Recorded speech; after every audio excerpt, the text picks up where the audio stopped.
Like, share and subscribe to Inspire Media. 60 కిలోమీటర్ల regional ring road మీ చేతుల మీద నిర్మాణం కాబోతుంది. రేడియల్ రోడ్స్ మీ చేతుల మీద నిర్మాణం కాబోతున్నాయి. ఫ్యూచర్ సిటీ ఎయిర్పోర్ట్ కు కూతవేటు దూరంలో ఫ్యూచర్ సిటీ ఫార్మర్ సిటీ నిర్మాణం కాబోతుంది. మీ చేతుల మీద మూసీ రివర్ డెవలప్మెంట్ ఫ్రంట్ ఎవరు అడ్డం వచ్చినా నిర్మించి 55 కిలోమీటర్ల మూసీ రివర్ డెవలప్మెంట్ ఫ్రంట్ మీ చేతుల మీదుగా నిర్మించి ప్రపంచానికి ఆదర్శంగా నిలబెడతాం.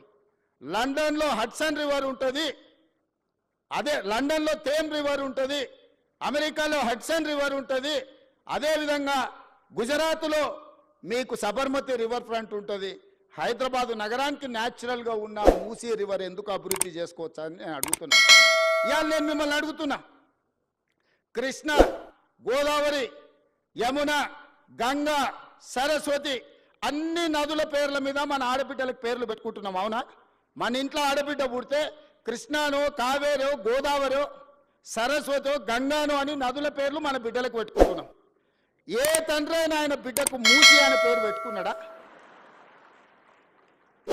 ఇన్ని నదుల పేర్లు, పవిత్రమైన నదుల పేర్లు మన ఆడబిడ్డలకు పెట్టుకున్నప్పుడు మూసి అనే రివర్ పేరు ఏ తండ్రి అయినా బిడ్డకు పెట్టుకున్నాడా? ఎందుకు పెట్టుకోలే? ఆ మూసి కంపు కొడుతుంది కాబట్టి, మూసి మురిగిపోయింది కాబట్టి, మూసిలో విషం చిమ్ముతున్నది కాబట్టి, ఆ విషము, ఆ కంపు, ఆ మురికి మా బిడ్డల పేర్లు పెట్టుకోవద్దని తల్లిదండ్రులు ఏదైతే అనుకుంటున్నారో ఆ మూసి మురికిని ప్రక్షాళన చేయాలనుకుంటున్నా నేను. ఆ మూసిని నిర్మాణం చేయాలనుకుంటున్నా నేను. ఎందుకు యమునా, సరస్వతి, గంగా, కావేరి పేర్లు పెట్టుకున్నప్పుడు మూసి అనేందుకు మన బిడ్డలకు పెట్టుకోకూడదు? ఆ మూసిని అద్భుతంగా నిర్మించినప్పుడు తప్పకుండా తల్లిదండ్రులు వాళ్ళ బిడ్డల పేర్లు మూసి అని పెట్టుకుంటారు. అంత అద్భుతమైన నిర్మాణం మనం చేసుకుందాం. నిర్మాణ క్రమంలో మల్లన్న సాగర్లో 14 ఊర్లను ఖాళీ చేసి 60,000 ఎకరాలు మల్లన్న సాగర్లో ల్యాండ్ ఎక్వేషన్ జరగలేదా? కొండ పోచమ్మలో జరగలేదా? రంగనాయక్ సాగర్లో ల్యాండ్ ఎక్వేషన్ జరగలేదా? నాగార్జున సాగర్ నిర్మించినప్పుడు ల్యాండ్ ఎక్వేషన్ జరగలేదా? శ్రీశైలంలో మా కొల్లాపూర్ మునిగిపోతే 92 జీవో ఇచ్చి ఇప్పటికి ఇంకా ఉద్యోగాలు ఇవ్వని కేసులు పెండింగ్ ఉన్నాయి. శ్రీశైలం కట్టినప్పుడు నిర్వాసితులు కాలేదా? ఇవాళ మూసి నిర్మాణం చేస్తే కూడా కొన్ని వేల మంది, 5,000 మందో 10,000 కుటుంబాల్లో నిర్వాసితులు అయితే నిర్వాసితులను ఎట్లా ఆదుకోవాలో సలహా చెప్పండి అని నేను అడుగుతున్నా. ఈరోజు భూసేకరణ జరిగేటప్పుడు, మూసి నిర్మాణానికి భూమి తీసుకునేటప్పుడు మల్లన్న సాగర్ల భూ నిర్వాసితులను నువ్వు పోలీసులతో కొట్టించి, గుర్రాలతో తొక్కించి కొట్టినావు కదా. ఇవాళ వాళ్ళందరినీ హక్కున పెట్టి చేర్చుకోవడానికి అధికారులను ఇళ్ళు పంపించి వాళ్ళకి డబుల్ బెడ్రూమ్ ఇల్లు ఇచ్చి, తవ్వకర్సులకి 25,000 ఇచ్చి వాళ్ళకు ఉద్యోగ ఉపాధి అవకాశాలు కల్పించడానికి నేను ఏర్పాట్లు చేస్తున్నాను. ఇదేమన్నా తప్ప? వాళ్ళ పిల్లలు వాళ్ళు మూసీలో బతికిను, మురికిల్లే బతికిను, మురికిల్లే చచ్చిపోయారు. రేపు వాళ్ళ పిల్లలు కూడా ఆ మురికిల్లే పెరిగి మురికిల్లే చచ్చిపోయి మురికిల్లే ఉండాలన్నా వాళ్ళు. ఆ మూసీలో ఉన్న వాళ్ళకు మంచి జీవితం ఉండొద్దా? వాళ్ళ పిల్లలు చదువుకోవద్దా? వాళ్ళు బాగుపడొద్దా?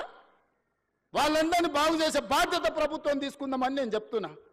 మూసీలో మొత్తం 10,000 కుటుంబాలు ఉన్నాయి. 6 నెలల నుంచి ఎన్యూమరేట్ చేపించిన 33 టీంలను పెట్టి ఇల్లు పోయి ప్రతి వాళ్ళ వివరాలు సేకరించి, ప్రతి వాళ్ళ ఆధార్ కార్డు తీసుకొని, ప్రతి కుటుంబం యొక్క వివరాలు 33 టీంలు 6 నెలల నుంచి ఇల్లు పోయి తిరిగి తీసుకొచ్చినాం.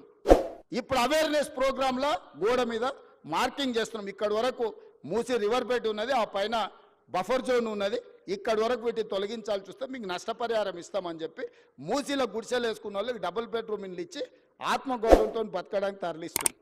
బఫర్ జోన్లో ఉన్న వాళ్ళని ఏ విధంగా ఆదుకోవాలనో ఆలోచన చేస్తున్నాం. ఇవాళ మీరందరూ సలహా ఇవ్వండి, వాళ్ళకి నష్టపరిహారం ఎట్లిద్దామో చెప్పండి. 1,00,000 కోట్లు కాళేశ్వరంలో కాలబెట్టినావు కదా, నువ్వు కట్టిన కాళేశ్వరం కూలి సచ్చింది కదా, 1,00,000 కోట్లు ఆడ పోసినావు.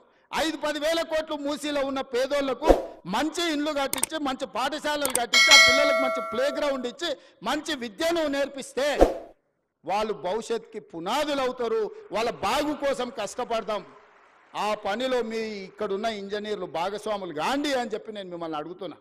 వాళ్ళు మనోళ్ళే, నాకు తెలియదా? 20 ఏళ్ళు నేను కూడా పబ్లిక్ లైఫ్లో ఉండొచ్చిన.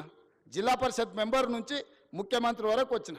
ఓసారి జెడ్పీటీసీ, ఓసారి ఎమ్మెల్సీ, 2 సార్లు ఎమ్మెల్యే, ఓసారి ఎంపీ, ఈరోజు ముఖ్యమంత్రి. Like, share and subscribe to Inspire Media.